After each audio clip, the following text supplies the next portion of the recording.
oh ini kayaknya A banget. Yakin lu nggak B? Ini chipsetnya panas. Waktu gue protes tuh, karena chipset pasti panas. Pendinginnya yang salah. Yang salah bukan chipnya, yang salah yang bikin handphone. Sekarang nih ada tech reviewers yang banyak banget. Ada yang berusaha nyandera brand. Ada modelnya seperti itu, bahwa jelek-jelekin dulu. Nah ini memang PR di sini. Ya kan gue nggak kenal brandnya. Iya, tapi begitu lo mau membangun media lo, kalau lo start dari situ, lo start dari menjatuhkan, terus ternyata lo salah, itu susah, berat. Misalnya nih barangnya jelek nih, jangan-jangan barang yang dikirim ke gua emang yang rusak aja. Poinnya adalah nggak mungkin dia mau bikin barang salah, barang jelek. Dan bisa disampaikan baik-baik. Hai guys, ini udah jelas nih, di sini kita mau ngobrol sama siapa? Sama bapaknya tech reviewer, dedengkot teknologi. Dan ini kan di bio lo udah ada tulisannya tuh. Iya, reviewing tech since 99. Iya, selama gua ngefans sama MU. Oh gitu ya? Iya, 26 tahun tahun ini. tahun Wow. ngefans sama MU. Ya, itu tolong jangan bahas umur kita di sini masing-masing berapa. Tapi intinya adalah gua mau nunjukin dari yang paling tahu, yang paling lama tahu perubahan dunia teknologi dan yang berhubungannya dengan medianya dan reviewersnya. Itu benar tuh, dari yang mungkin salah satu yang paling lama tahu. Yang masih masih yang ada, masih aktif aja, masih ya, aktif masih sampai aktif, sekarang iya. gitu, masih ngelakuin, masih in the business, in the industry. Jadi who knows better lah gitu. Nah, mungkin. Mas Gimana? Dedi Irfan dari Jagat Review. Yes. Wow, ini tuh kalau kita lihat perjalanannya, gue sering ngobrol sama dia, sering waktu traveling, entah itu waktu ketemu event lah. Iya. Mas Dedi tuh dari sebuah majalah yang kalau dulu ya, gue lihat majalah teknologi ini adalah udah majalah yang paling pinter. Jadi yang kalau ingat gak sih gue baca tuh kayak yang cuman foto-fotonya bagus, barang-barangnya mahal, yang T-nya ada 3. T-nya cuma 1, coba angka 3-nya. Nah itu kan gue suka tuh, wah fotonya bagus, barang-barangnya mahal, belum tentu ada di Indonesia. Etalase itu etalase iklan. Tuh, iya. Nah tapi ada satu majalah yang ya udah gue kadang-kadang baca ini juga capek, nggak ngerti gue. Ini high tech banget, bukan high tech ya, deep tech banget nih. Memang dirancang seperti itu. Nah ini nama majalahnya, kalau mungkin banyak yang nonton di sini belum kenal bahkan majalah itu apa. Oh sekarang tuh ada namanya, bukan majalah apa tuh? Apa istilahnya guys, yang skit apa yang majalah-majalah pendek doang. Zine. Zin. Nah, Zin. Dulu kan magazine, sekarang Zin doang. Karena jumlahnya lebih kecil apa segala macam. Nah, dulu tuh nama majalahnya Chip. Chip itu isinya apa sih sebenarnya? Coba cerita dikit aja backgroundnya. Chip itu majalah franchise dari Jerman. Majalah pembahasan teknologi. Awalnya komputer sih, seputar komputer lah. Seputar teknologi komputer. Tapi belakangan dia berkembang sampai teknologi macam-macam. Gitu. Franchise-nya sendiri, franchise aslinya sendiri Jerman, itu yang paling tua sedunia. Oh gitu. Iya, tahun 78 dia start.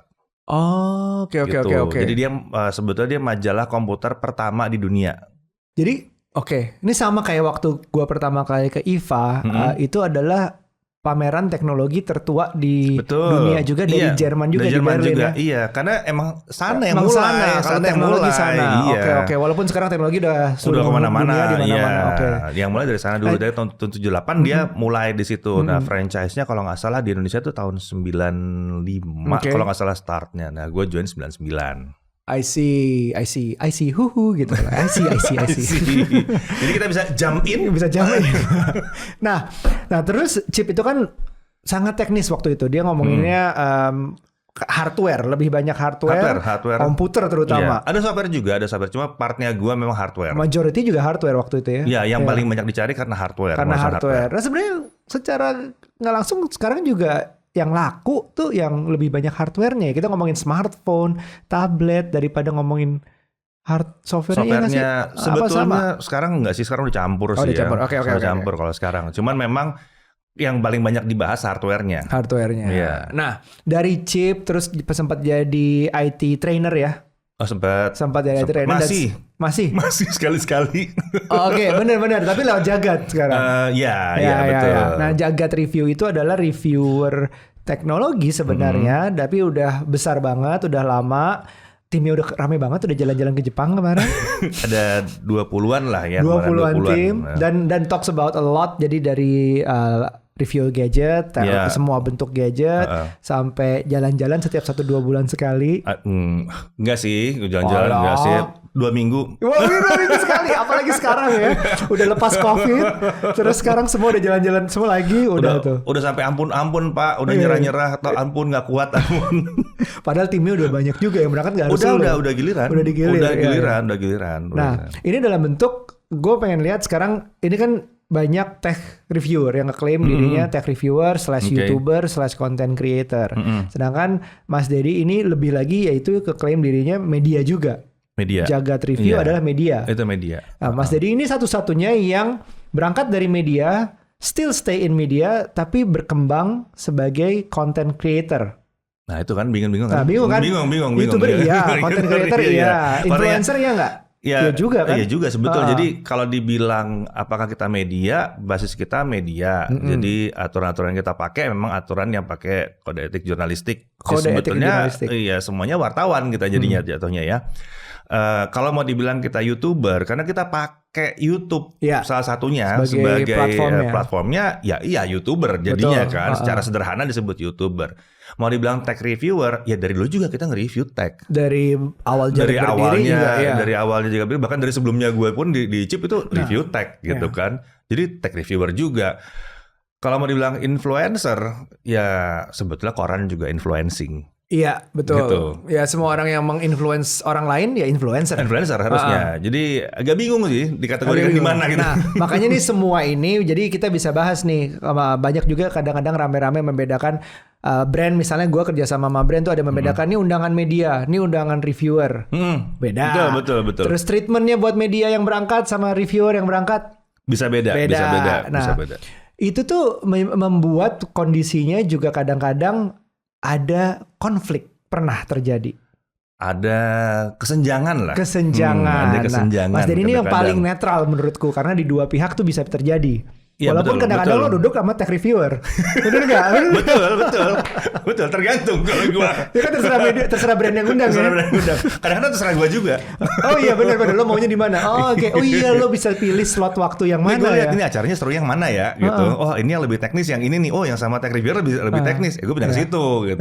Soalnya kadang-kadang kalau dikategorikan media, jadinya pembahasannya tuh lebih ke perusahaannya seperti apa gitu kan. Nah gue nggak perlu yang itu. Gue butuh tahu misalnya cache memorinya segede apa gitu. Gue mau detail, gue mau nanya gitu yang detail.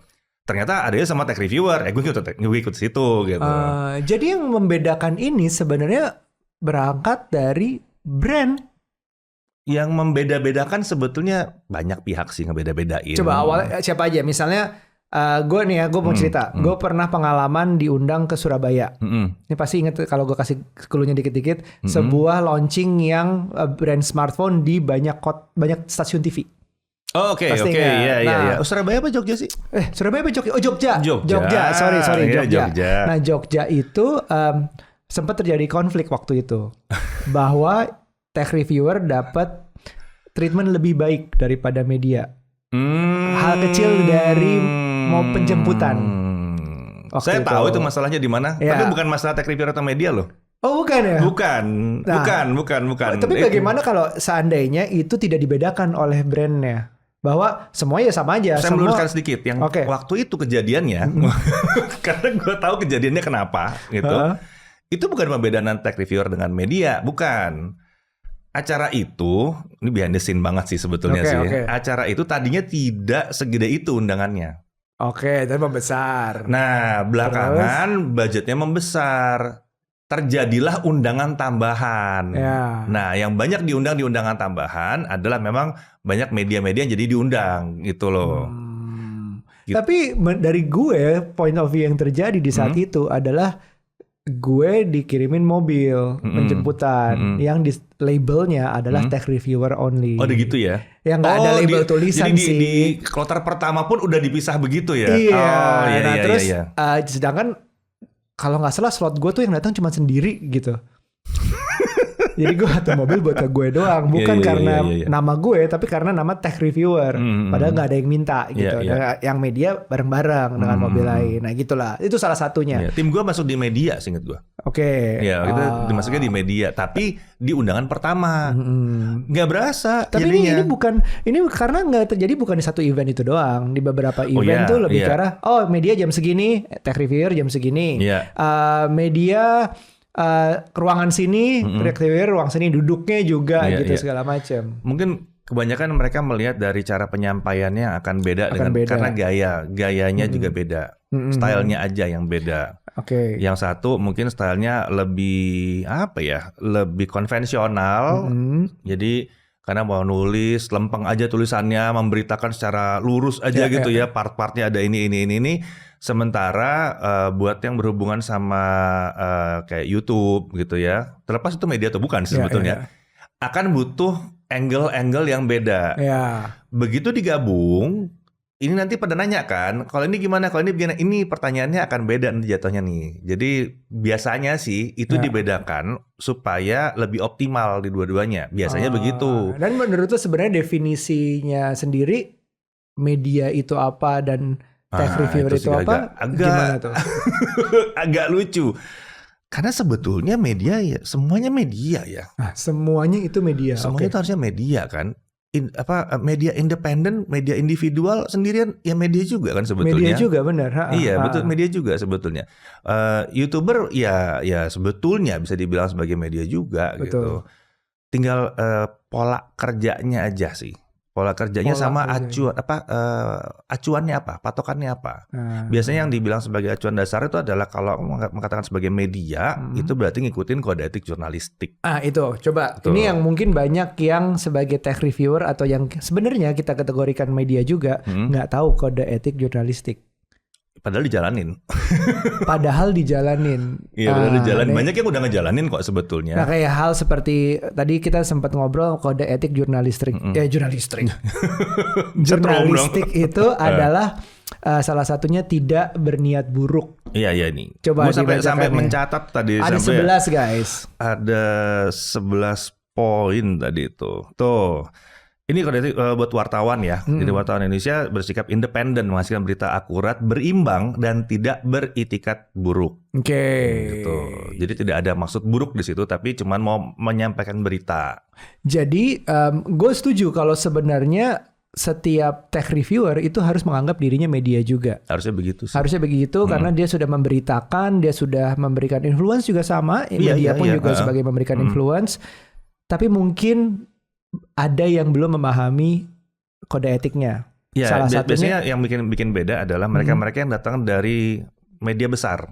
Ada yang bilang media proper, yang ada pelatihannya gitu loh. Maksudnya gitu, proper itu dalam arti kata ada pelatihannya. Kalau kita kan dapat kode etik ada pelatihannya, cara penulisan segala macam tuh ada pelatihannya khusus di situ. Lo dapat karena lo daftar sebagai media? Apa gue dapat karena gue dulu di CIP. Enggak maksud. Oh iya benar. Tapi kalau di Jagat kan lo bikin perusahaan sendiri, berarti lo bikin pelatihan itu buat tim. Iya kita ajarin itu. Karena dari orang media. Karena awalnya dari situ, jadi rootnya dari situ kita teruskan seperti itu lagi gitu. Jadi aturan-aturannya seperti apa, berimbang itu sangat sulit sekali gitu kan. Jadi kalau ini kayaknya A banget, yakin lo nggak B? Nah gitu, mau cek dulu. Oh ini emang panas banget, yakin lo panas? Patokannya apa? Kalau handphone misalkan bilang, wah ini HP-nya panas gitu. Atau ada yang pernah bilang, ini chipsetnya panas. Iya, tapi itu gue protes tuh. Oh, oke. Gue protes karena chipset pasti panas. Iya. Pendinginnya yang salah. Berarti yang salah siapa? Yang salah bukan chipnya, yang salah yang bikin handphone. Yang bikin handphonenya. Jadi tidak bisa menyalahkan chipnya gara-gara HP-nya kepanasan. I see. Dengan pengecualian kalau yang bikin handphone, yang bikin chipnya bohong sama yang bikin handphone. Dia bilang panas saya sekian loh, kalorinya sekian. Wah handphone oke sekian, gue sediain pendingin sekian ya. Wah salah, kepanasan. Nah kecuali kalau itu ada kebohongan di situ gitu kan. Oke ngerti. Gitu. Nah itu makanya melihatnya harus detail. Makanya lu bilang HP ini panas. Yes, at the end of the day kita lihat HP ini panas, dipegang panas. Betul. Tapi banyak orang yang nuduh langsung bilang wah chipnya yang panas. Sebentar gue bilang, yang disalahin siapa harusnya. Nah itu, yang kayak gitu-gitu tuh loh. Jadi emang harus lihat detailnya. Nah, cara Gitu. nyalahinnya ini pun juga harus dengan kasarnya dengan bukti lah ya. Ya ini bukan nyalain, mempresentasikan fakta. Oke. Gitu loh. Oke. Faktanya di mana yang mengakibatkan panas itu siapa? Gitu. Oke. Itu kalau misalnya di handphone panas gitu Iya, ya. Contohnya begitu. Iya. Nah, jadi kalau misalnya salah satu tech reviewer bilang monitor ini jelek, handphone ini jelek, tapi benar-benar tanpa bukti atau masalah pendapat dia, nah itu sudah melanggar kode etik belum? Karena kan subjektif kan untuk bilang jelek, bentuknya jelek gitu. Nah gini, sebetulnya kalau kita dulu ya, biar gue diajarnya dulu, jelek atau buruk pertama itu harus ada acuan objektifnya dulu, ya kan? Standarnya bagaimana, yang tercapai seperti apa. Jadi harus ada pengujiannya, gitu kan? Kalau kita mainannya subjektif, berarti ini jeleknya buat siapa? Tapi harus bilang juga dong, ini bagusnya buat siapa? Iya. Harus imbang, bagus dan jelek. Misalnya layar monitor, pernah tahu layar TN yang kalau dari samping lihat jadi gelap gitu, kan nggak enak tuh ya. Kata layar murah kan katanya, dari samping gelap gitu kan. In a way kalau dibilang secara secara standar layar yang TN twisted nematic itu kita bisa bilang ini layar nggak bagus, murah soalnya layar ini nggak enak dipakai karena kalau digeser-geser dikit berubah-berubah. Ngedit video, wah kacau deh, ngedit foto kacau. Lu mundur begitu, kok berubah warnanya, kita mundur dikit berubah warnanya. Tapi sekarang perhatikan kalau layar TN ini jatuh ke sebuah laptop mau dibeli sama sebuah perusahaan yang mau ngasih armada misalnya salesnya dia lapangan, berarti nggak bisa kasih laptop mahal, harus kasih laptop murah. Tapi dia juga nggak mau orang-orang gampang ngelihat isi layar laptopnya. Privacy, oke. Itu adalah salah satu bentuk privacy, pasang layar TN aja. Gitu. Dia lagi di stasiun kereta gitu, mau buka tabel dibuka gitu, kanan kirinya susah buat ngelihatnya. Iya. Gitu. Intel jadi, juga gitu ya, harusnya Intel juga punya laptop kayak gitu ya. Itu kalau biasa udah pakai tambahan, Mbak. Tambahan privacy gitu kan. Nah, cuma maksudnya, jadi dia nggak cocok buat siapa, tapi cocoknya buat siapa? Mesti ada gitu yang berimbang itu begitu. Gitu. Paham. Berimbang itu begitu. Atau ya udah wajar dia pakai layar begini karena harganya emang murah. Ya termasuk yang mahal. Misalnya mahal ini cocok buat editor, cocok buat yang memang bikin editnya ini level apa, level film gitu. Ya udah pasti pakai yang harganya tinggi gitu. Ya, harganya tinggi aja udah gitu. Ya, apa 40 juta. Lah iya filmnya miliaran kok. Iya betul. 40 juta ya apa artinya gitu. Iya. Kayak gitu-gitu. Jadi konteksnya mesti jelas. Ya kita nggak bisa bilang ya gua nggak suka. Betul. Ya gimana sih? Ya lu nggak suka, lu mau ngomong sama siapa sendiri? Diri lu sendiri gitu. Apa gimana gitu kan? Agak membingungkan juga. Jadi mesti jelas. Kalau bilang saya tidak suka, tapi harus terbuka bahwa yang lain mungkin suka. Gitu. Ada nggak nih yang suka? Kalau ada yang suka, kasih tahu siapa yang suka. Nah ini agak rumitnya emang di situ sih. Mungkin yang salah satu hal yang gue bilang bisa terasa membedakan antara tech reviewer dan media adalah media itu biasanya bentuk korporasi. Ya sebuah anggapan begitu ya betul. Ya karena yang misalnya Detik, Tempo atau apapun itu adalah nama detiknya itu, nama Temponya, nama SCTV atau segala macam media yang ada, nama jagat sendiri dibanding dengan nama satu orang. Aryo, Dedi, kan lu juga punya akun sendiri. Iya. Gue satu orang kalau tidak mewakilkan banyak orang lain gitu. Sedangkan kalau media dari wartawan yang berangkat salah satunya cuma wartawannya. Itu speak on behalf of the whole media. Iya betul. Iya kan betul, ya. Nah makanya dia mewakili the whole medianya. Iya gitu, di saat dia ngomong, tar dulu nih atasan gue oke nggak, value company gue cocok nggak sama ini, yang hal-hal seperti itu. Sedangkan kalau sendiri ya udah approval-nya di gue gitu kalau sendiri. Tapi there is such thing as a independent media, individual juga bisa sebetulnya. Jadi wartawan lepas itu kan ada. Wartawan lepas. Wartawan yang berdiri sendiri itu ada, freelancer wartawan tuh ada. Saat gue diundang Samsung sebagai wartawannya Kompas, itu Galaxy Note 3. Tapi kan mewakili Kompas. Mewakili Kompas, tapi gue berhak ngomong apapun waktu itu. Iya. Gitu. Nah itu sama memegang kode etik yang sama jatuhnya. Memegang kode etik yang sama bisa. Tapi kalau wartawannya nggak lepas, nggak bukan freelance, berarti kan bener kan harus menjaga. Ada aturan main di dalam setiap media akan ada aturan main. Kita stylenya begini. Sama kayak siapapun lah, YouTuber, content creator, kan pasti dia punya karakternya sendiri. dan karakternya itu yang membuat dia mau Iya. dibaca, ditonton atau dinikmati lah isinya kontennya gitu. Sama, satu media juga begitu gitu. Style kita begini ya, kayak lu bilang tadi kan, wah ini etalase nih, Iya, nah iya, yang ini iya, bikin iya. pusing nih. Iya. Sama Ada kayak style gitu. sendiri, oke. Ya jadi perbedaan itu mungkin yang salah satu melihat orang, oh gue mau ke media aja atau gue mau ke lihat tech reviewer aja. Nah, itu itu karena dia. ada cara perbedaan, cara menulisnya, cara berceritanya. Karena mungkin tech reviewer itu punya karakter yang tadi lo bilang, yang media itu bisa ada yang karakternya cepat beritanya, yang penting keluar duluan. Ada yang mungkin agak lifestyle, teknologi tapi agak lifestyle. Jadi kayak ya I can see why people differentiate gitu. Ya, jadi orang mendiferensiasi karena biasanya orang-orang yang tidak berdatang dari media besar tidak akan mengklaim diri sebagai media. Biasanya begitu gitu. Padahal sebenarnya mereka media juga.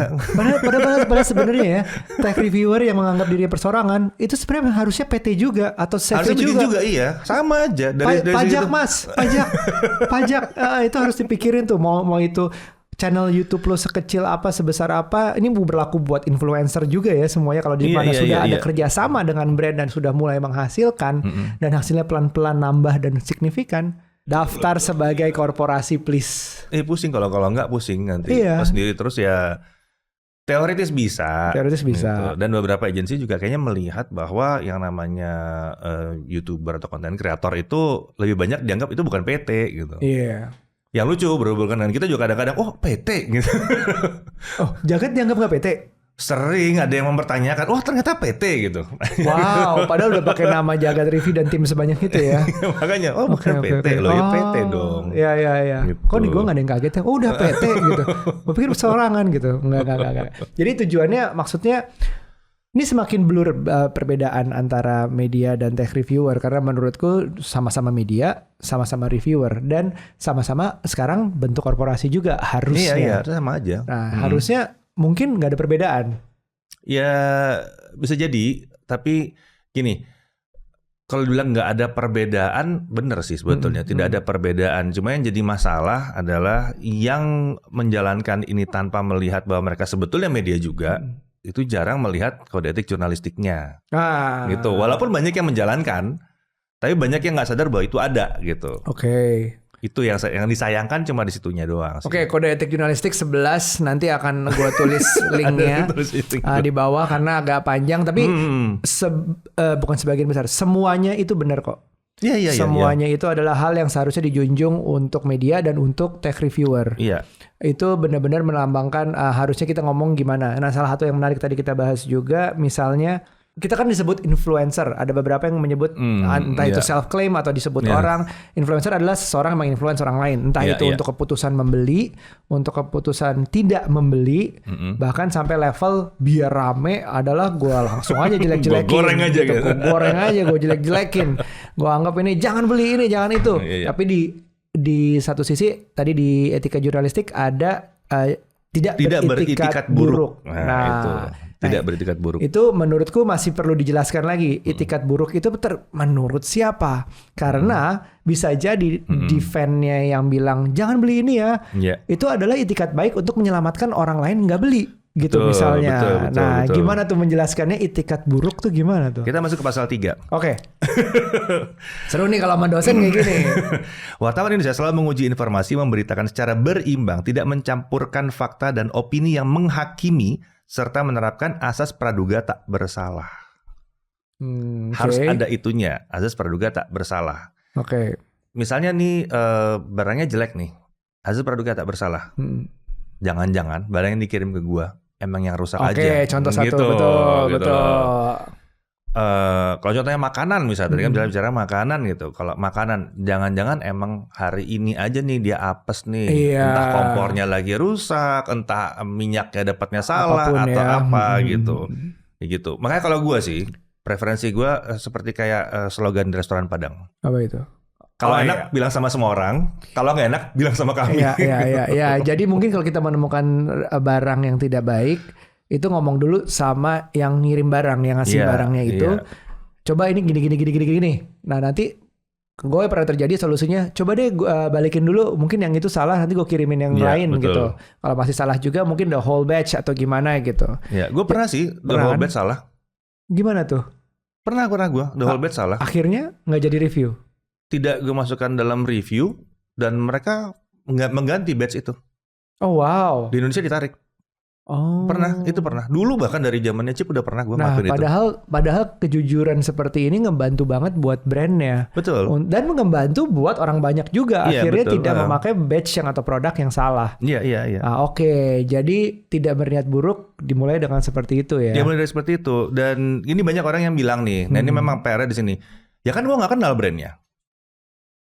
Gitu loh. Iya. Oke. Jadi sebagai kalau ke restoran datang ke restoran aja gitu. Iya, kan mencoba gua makanan ya. ya kalau restoran masih lebih gampang loh restoran. Iya, Masih bisa ngomong ketemu langsung. aja. Nah, kalau di tekno, Iya. di teknologi kan Dia gue nggak beli. kenal brandnya. Iya, Ya benar, kan gue benar. beli, gue nggak kenal brandnya gitu kan.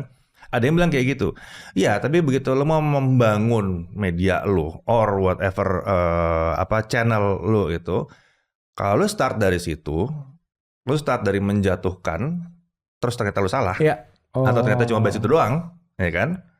Itu susah, berat. Credibility Emang lu gak panjang. kenal sama brandnya, ntar brandnya juga malas, takut gitu loh brandnya. Brandnya juga gak berani ngedeketin Iya, lu iya, gitu iya. kan. Gitu. Atau lewat kita. Bisa. Lewat tech reviewer, taruh aja kolom komen di tech reviewer lain di kita gitu. Iya. Kayak DM kita tanya. DM tanya kadang-kadang kalau ada waktu pasti dijawab kok gitu. Jawab. Ada beberapa kok nanya sama gue juga nih, Bang ini kok gue ngeliatnya begini. Masa yang punya gue enggak? Gue bilang gitu. Iya. Yang di gue enggak. Lu udah nyoba ini belum? Atau begini. Iya. Ada pernah kayak gitu. Iya. Beberapa ada juga yang akhirnya, oh iya ternyata dibalikin. Iya bener tuh, punya saya yang salah, yang rusak. Iya, Ada yang kayak gitu. suka banget tuh, ada yang gerakan coret, ada yang ini coret, ada yang pokoknya ramein dulu di sosmed, begitu udah rame ternyata gitu. Karena sebenarnya gue sih berbasis kalau misalnya perusahaan apalagi luar ya udah sebesar itu udah bisa mau masuk ke Indonesia, ada salah sih, mungkin ada salah, Oh iya mungkin tapi banget. nggak mungkin Nggak semuanya gitu, nggak mungkin. Ini poinnya adalah nggak mungkin dia mau bikin barang salah, barang Iya, jelek. Iya, Dia iya. nggak mungkin mau bikin barang jelek. Betul. Yang ada itu sebuah miss di dia gitu. Iya, Ada iya. yang miss di sini gitu. Dia nggak mungkin mau bikin barang Dan jelek. bisa disampaikan baik-baik. Bisa, tadi. Oke, gitu. oke. Di kode etik apalagi yang mereka? Karena kita juga di negara yang punya menurutku pasal yang masih Iya. banyak yang nyebut karet lah ya.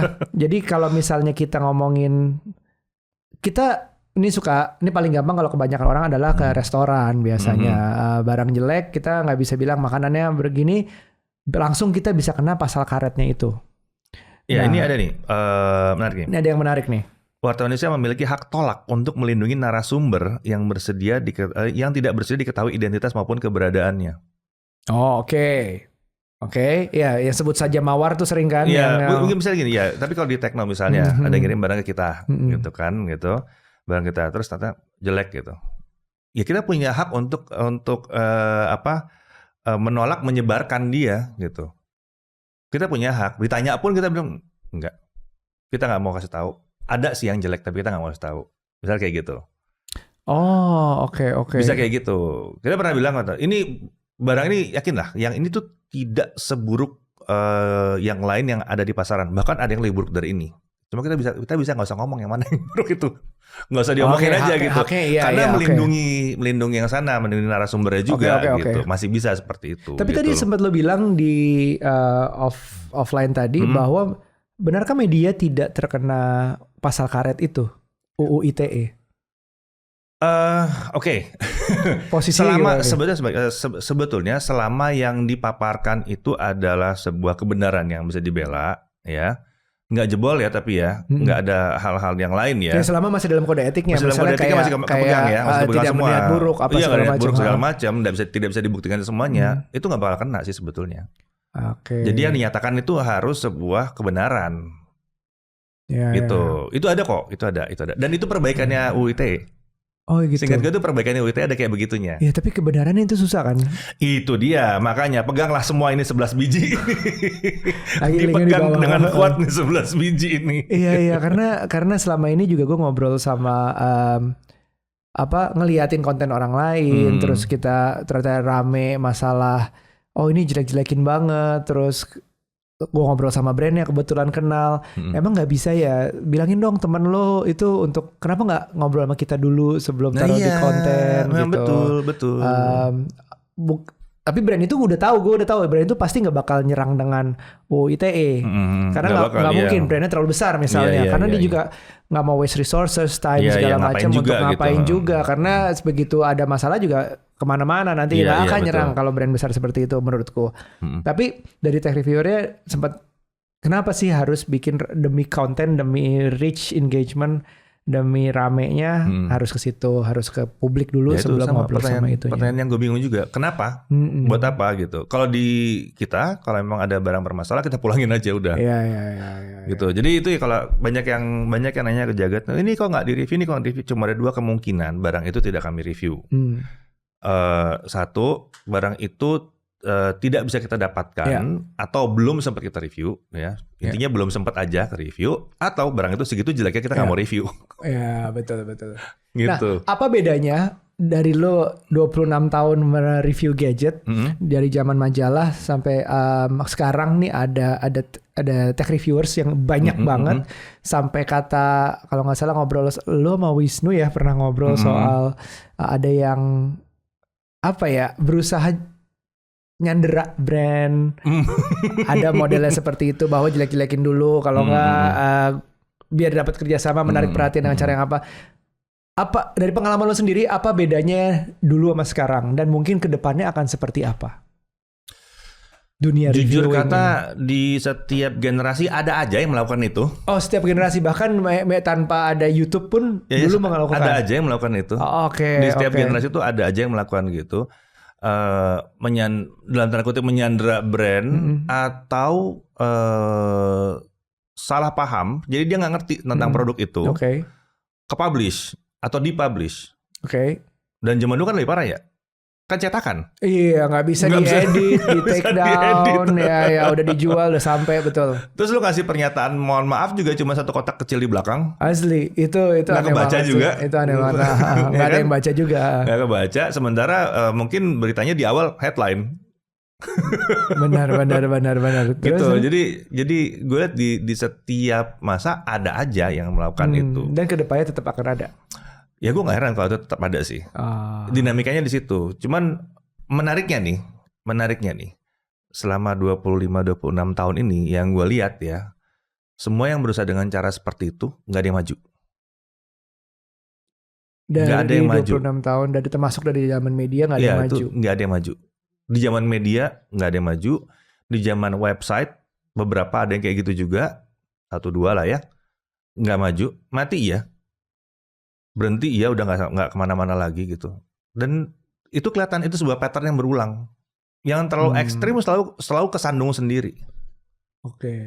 Terlalu berusaha menyandera brand atau apa itu kesandung sendiri. Atau nanti kayak dikotakin ya, jadi ya udah ada doang lu di sini gitu loh. Ya. Gitu. Karena semua udah lihat wah sama dia ntar gini nih gitu. Gitu. 26 tahun ini yang berbeda secara positif apa? Yang berbeda secara positif, kemudahan dapat source-nya. Iya itu jauh banget, gila, jauh banget. Dan beda ya mulai dari zaman harus benar-benar pegang barangnya, itu distribusi lebih susah zaman dulu. Sekarang udah dapat ke barang jauh lebih gampang, lebih cepat bahkan dari luar ke Indonesia. Betul dan kita tahu speknya aja lebih cepat, lebih cepat. Kalau dulu bertanya-tanya gitu dapat gini. Ini tuh di mana ya? Part ini tuh di mana ya? Mau nanyanya gimana ya? Nanya di email dulu. Email nanti jawabannya gini-gini. Kalau sekarang kalau udah kenal ditelepon aja. Iya, bahkan dari leaks chatting gitu aja. Kita dapat dari leaks tinggal minta confirm gitu ya. Kalau leaks udah lama udah. Dari leaks juga ada. Dulu juga ada leaks. Leaks sudah ada dari zaman dulu. Cuman memang sekarang lebih gampang banget untuk dapetin ininya ya. Info itu gampang banget. Bahkan sesuatu launching di luar dalam waktu 2 minggu tuh udah bisa dapat di sini. Seminggu 2 minggu langsung dapat di sini. Kalau dulu mungkin jauh lebih lama tuh. Dulu lebih lama. Dulu tuh kayaknya punya barang yang baru itu luar biasa gitu ya. Kalau sekarang enggak sih. Sekarang semakin lama semakin cepat. Ya kalau toh nggak ada di launching di sini banyak yang bisa ngimpor langsung juga. Iya. Gitu. Kalau belum di launching di sini, yang punya OnePlus di Indonesia juga banyak gitu. Dan brand lebih banyak ya, Tergantung, lihat dari brand apa nih. Kalau dari teknologi, dulu brand motherboard itu up to 20-an loh. Karena Oke. gue pernah dengan iseng bikin comparison test semua motherboard yang ada di Indonesia. 30 berapa gitu total gue mesti ngetes. 30 motherboard. 30-an gitu. Sekarang masih segitu. Enggak. Justru Karena itu kan bubble. Iya. Itu dia lagi bubble terus begitu pop Ya, mengecil langsung. dulu brand smartphone nggak ada, sekarang smartphone semua Iya. misalnya. Dulu smartphone cuma siapa? Dulu handphone. Nokia, dulu Nokia handphone, belum smartphone. Ya. Iya, Nokia, Ericsson, Siemens, Alcatel, benar gitu ya. Sekarang brandnya banyak banget yang udah sekarang udah mati hidup iya. lagi, keluar Indonesia balik lagi. Iya, ya, itu mati juga hidup banyak. lagi mati lagi gitu. Oh, ada juga, ada juga. Terus ada grup besar, terus ada grup. Iya, yang dulu nggak dianggap jadi gede gitu Iya, kan, iya. gitu. Right, oke. Nah, jadi yang pengen gue sampaikan di sini sebenarnya media, Mm-mm. tech reviewer, influencer, semua tuh sama. Ya, pada dasarnya sama sih. Pada dasarnya harusnya sama. Yang Harusnya membedakan bisa kalian sendiri masing-masing. Dari Betul. medianya bisa, dari tech reviewer bisa, dari brandnya bisa. Persepsi Ya, aja. persepsi, berbeda Ah. dari persepsi. Pada dasarnya sebetulnya semua harusnya berlakunya sama. Sama. Ya. Oke. Dan mungkin bisa bahwa beberapa pesan yang bisa diambil di sini, tech reviewer yang merasa sendiri, jangan lupa kode etik dipelajarin. Yes. Itu yang menjamin jangka panjangnya. Jangka panjangnya Jangka benar. panjangnya. Ah. Longevity kalian itu di situ Longevity. tuh. Terus kedua, siap-siap jadikan sebuah korporasi. Oh iya harus. Ha-ha. Harus. Bukan cuma masalah pajak, Iya. tapi juga masalah kredibilitas, masalah Iya. ekspansi nanti ke depannya. Kalau ternyata lo makin besar itu udah akan ngebantu banget kalau udah jadi korporasi, punya orang tambahan, punya Pengaturan keuangan juga kan pengaturan kalau udah gede. keuangan. Benar. Jadi tidak membedakan antara kantong pribadi dan kantong perusahaan pendapatan. Jangan terus campur gitu kan, Ah, bingung. Dan ini diambil dari yang sudah 26 tahun berkecimpung dan Lu masih juga lama sih. going strong. Udah lebih lama dari itu. Apa tuh? Kenapa? Bukan, lu juga udah lama kan? Iya, tapi kan gue nggak fokus di teknologi mungkin ya. Kemana-mana nih. Mana-mana. Tapi gue menikmati banget setiap kali jalan kita, setiap kali launching. Seru. Walaupun gue udah jarang. Ini 2 minggu sekali. Ini gue kayak setahun sekali, 2 kali. Launching tapi ada terus karena gue yakin kenapa gue pilih bidang ini bukan karena gue cuma suka teknologi, tapi karena teknologi adalah satu yang bergerak paling cepat, perubahannya paling cepat, setiap hari berita Betul. pasti ada terus Dan dipakai semua orang. dan ya Betul. dia tuh kayak tulang punggung semua industri. Iya. Dan semua orang tuh harus teknologi tuh udah lebih kuat daripada logistik suatu perusahaan. Betul. Gitu. Jadi mau nggak mau itu akan dibutuhkan. Tapi sambil juga tadi Mas Dedi juga bilang bahwa akses informasi makin cepat, artinya barrier untuk orang masuk juga jadi lebih gampang. Yes, betul, Bikin media lebih murah Iya, sekarang dengan YouTube jauh podcast. banget. Iya betul segala lagi macam. bener. Murah sekali sekarang bikin media tuh Yes. murah banget. YouTube Iya. podcast segala macam. Iya, langsung bikin macam-macam tuh bisa Iya, sekarang. betul. Dan itu justru balik lagi ke kita harus lebih balik ke kode etik, jangan lupa hal yang sederhana tadi. Ya balik kode etik sama be fleksibel ya sama kondisinya seperti apa, kemajuannya ke depannya seperti apa, platformnya ada apa aja gitu kan. Itu be fleksibel aja gitu. Oh iya, ini speaking from someone company who adapts a lot gitu. Ya dari majalah, website ke video panjang harus ada video pendek, harus ada podcast. Dia tuh ya kalau lagi launching tuh bisa tuh ngeditnya di smartphone. Masih Pak. Itu tuh di mana orang-orang tuh masih kayak di laptop, dia udah di smartphone semuanya, bukan video TikTok itu ya, ini kayak 5 Bukan tahun. video panjang. Iya, video panjang dari 10 tahun lalu kali udah Note mulai 9. Iya, Gue Note ingat Note 9. 9. Sekarang tuh Note berapa ya? Sekarang tuh udah gak ada Note sampai udah sampai gak ada Note, dia ngedit itu satu. Gue masih dari ingat video ada 2 orang meminta gue untuk berhenti ngedit di kapal menuju Liberty. Lu sama Putu Reza. Udah berhenti dulu. Udah. Gini, ada Liberty, kita belum pernah kesini gitu. Beneran masih ngedit. Kan belum nyampe gue. Iya. Terus di umurnya yang lebih tua dari kita, terus kayak kok bisa gitu, itu video apalagi video jagat panjang-panjang lagi. Ya itu masih belasan sih. Oh, itu belasan menit. Bukan yang video di studio 30-an menit gitu kalau ya. Video 30-an. Ya tapi tetap aja Pak. Wah ini you gotta see the way Jagat and Mas Dedi ini adapt through everything sih. Ya, the only way to survive itu pegang etikanya terus beradaptasi. Ya, etika masih akan berlaku sampai kapanpun, Yes. tapi kondisi yang berbeda harus beradaptasi. Betul. Oke Mas Dedi, ada terakhir yang mau disampaikan? Selain itu tadi, udah? Dari gue sih cuma itu doang sih tadi, yaitu adaptasi itu penting banget. Terus tadi pegang etikanya. Kalau ada yang belum baca kode etik jurnalistik, coba dicari aja di browsing aja di Nanti gue googling kasih linknya juga. kode etik jurnalistik, karena itu tidak mengikat kok sebetulnya. Itu tidak mengikat, itu mengingatkan. Iya, betul. Hey, sebetulnya kan yang benar itu begini Betul, gitu, betul. yang pantas itu begini gitu. Karena hubungan kita tuh nggak cuman dari diri kita doang langsung ke viewers, tapi ke semua orang. Benar. Kan. Viewers juga banyak yang bisa tersinggung kalau kita nggak megang kode etik jurnalistik gitu kan. Dan pada akhirnya itu yang akan bikin karir di dunia media atau konten atau review ini bisa panjang. Gitu. Nah, tadinya sebenarnya kita mau ngomongin orang, tapi karena kode etik jurnalistik podcast ini ganti semuanya. Oke guys, sampai ketemu di apa? Take over. Katanya judulnya take over, bagus nggak? Take over. Take over ya, oke. Nggak tahu. Oke, kayak take over tapi jadi take over ya. Iya, Oke. take over. Kita harus ya udahlah gitu deh pokoknya. Sampai ketemu di episode berikutnya. Bye. Thank you Mas Edi. Sip. Thank you. Aku Salim kayaknya.